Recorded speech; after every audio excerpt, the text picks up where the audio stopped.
Right now at 10, Bonnie weakens to a tropical depression but still drenches parts of the Georgia coast. We'll have the latest on the storm and the Memorial Day forecast for Metro Atlanta.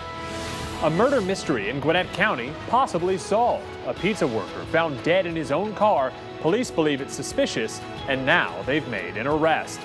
And a Memorial Day weekend tragedy. A local mother and daughter killed by a wrong-way driver. Tonight, we're hearing from family members trying to make sense of what happened. What was once Tropical Storm Bonnie has been downgraded to a depression, but that storm is affecting people in part of Georgia, the worst of it in the southeastern part of the state. In Bullitt County, not far from Savannah, many roads are covered with water. Department of Transportation workers put signs up warning people not to drive on flooded streets. There are also parts of I-95 that are covered by water. And Metro Atlanta wasn't spared. Some of the moisture wrapping around Bonnie made its way to Gwinnett County. 11 Alive photojournalist Tyson Paul shot this video of rain in Snellville. However, most of Metro Atlanta was lucky today. They stayed dry. Meteorologist Heather Tesh has the latest on our forecast. Yes, Snellville had that rainfall coming through, and of course that's not so great for barbecues, but really our lawns need it, so some folks may have been happy to see it.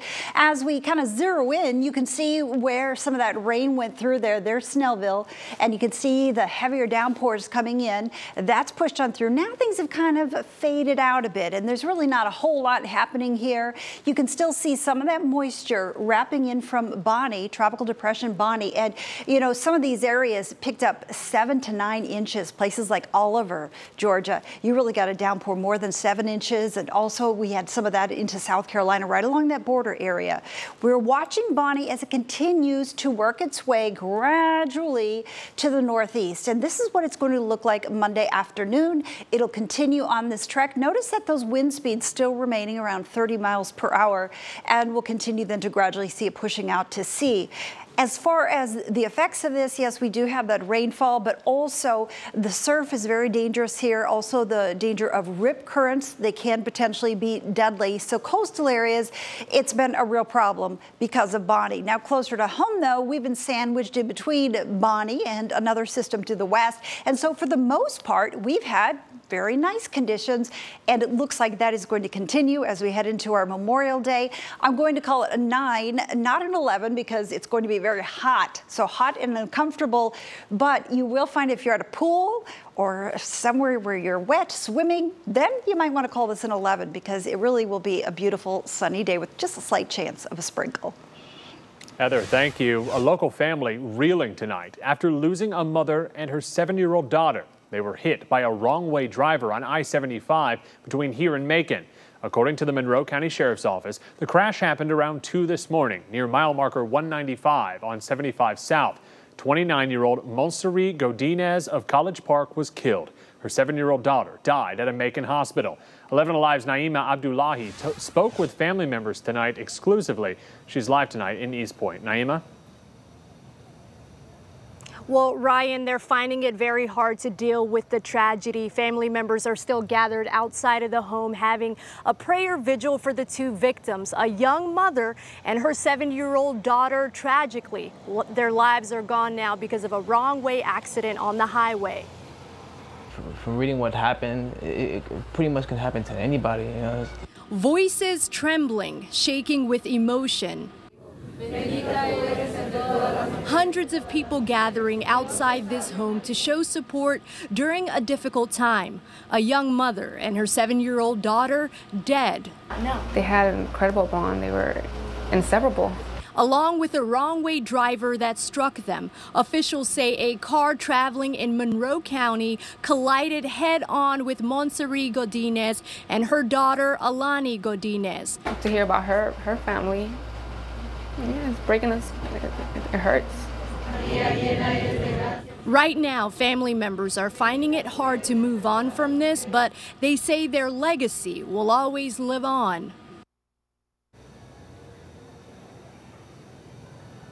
Right now, they're in the process of making funeral plans. There's a GoFundMe account set up for the family to help with all the costs. We'll keep you updated on the location and the time of the funeral. Reporting in East Point, Naima Abdullahi, 11 Alive News. Tonight, Gwinnett County Police have arrested a man and charged him with killing a Snellville pizza shop worker. The employee's body was found in a car off a highway ramp with gunshot wounds. Gwinnett County Police found Robert Purcell's car on the Huell Howell Road exit ramp on Highway 78. Now, they're ruling this as a homicide with robbery as a possible motive. Police have arrested 18-year-old Tremaine Washington of Snellville. Employees at Marco's Pizza in Snellville knew the victim as Jesse. He had been working there for about a year. They tell us he recently became homeless. For the last 6 weeks, he's been living in his car, oftentimes parking it behind the restaurant to sleep at night. We spoke with his co-workers who say they can't imagine anyone wanting to hurt him. He didn't show up, and it was just extremely out of character. He's super reliable, super hard working, so super positive, so nice and kind to everyone. The suspect, Washington, is charged with aggravated assault and felony murder. He's in the Gwinnett County Jail tonight. Also tonight, Cobb County authorities are investigating a body found behind a house in Estelle. We're told police received a call around 10:30 this morning. The body was found in a creek behind the home on Paget Drive. Investigators tell us they aren't immediately able to tell who it is, and it may be a while before they can identify the person. That's because the body was so badly decomposed. New tonight, officials say it could be as late as Tuesday before they're able to identify a body pulled from Lake Lanier on Saturday. 2 fishermen discovered a female body near Lanier Point Park on Saturday afternoon.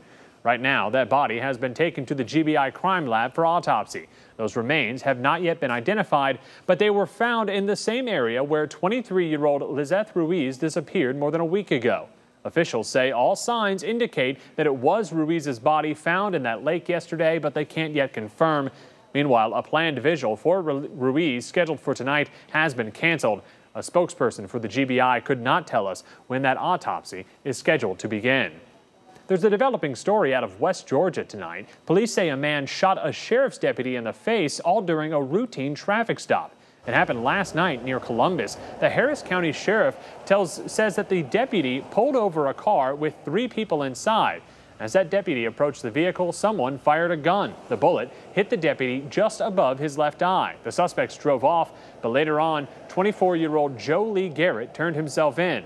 Garrett faces charges of aggravated assault on a police officer. The deputy went to the hospital for eye surgery and is expected to recover. Police in Houston, Texas say at least 2 people are dead after a gunman opened fire at an auto body shop. A SWAT officer shot and killed the gunman after about an hour-long gunfire exchange. A civilian was also killed. Police say 3 other bystanders as well as 2 deputies were hurt. All of them are thought to have non-life-threatening injuries. Now to a story that is making news all across the country. You've probably seen the video. A 4-year-old boy is recovering after climbing into the gorilla exhibit at the Cincinnati Zoo on Saturday. The child spent about 10 minutes with a 400-pound gorilla before the zoo's dangerous response team shot the ape. Zoo officials and police say the child crawled underneath some wires below a steel railing that cordons off the gorilla pen, then got to the moat and fell into the water. The zoo director explained the decision to shoot the gorilla with a long rifle. You know, you're talking about an animal that's over 400 pounds and extremely strong. So, no, the child wasn't under attack, but all sorts of things could happen in a situation like that. So he certainly was at risk. Nearby firefighters witnessed the child being dragged and thrown at one point, though remaining conscious throughout the whole 10-minute ordeal. Firefighters say the child was in between the gorilla's legs at the time that the shot was fired. Turning to Decision 2016, presumptive Republican presidential nominee Donald Trump spoke today to thousands of bikers at their annual Memorial Day. Over on the Democratic side, Bernie Sanders criticizing Trump for not debating him. Meanwhile, Hillary Clinton trying to recover from a tough week. NBC's Jennifer Johnson has our story tonight out of Washington. As Rolling Thunder motorcyclists rumbled into Washington to honor veterans this Memorial Day weekend, Donald Trump rolled in too, asking for their support. We're going to rebuild our military. We're going to make it bigger and bigger and better and stronger than ever before. The message hit home for many, including this woman who flew cross-country to see Trump. I think he's going to go into Washington and change Washington. He's going to kick out those bureaucrats who do nothing. Bernie Sanders is in California 10 days before that state's big primary. Sanders still believes he can win the Democratic nomination. Obviously, California is very, very important. 475 superdelegates. Obviously, if we don't do well in California, it will make our path much, much harder. Sanders is criticizing Trump for not debating him.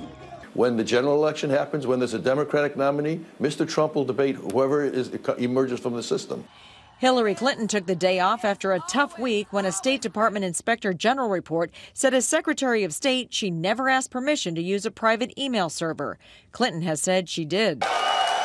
The Libertarian Party is trying to give voters another option.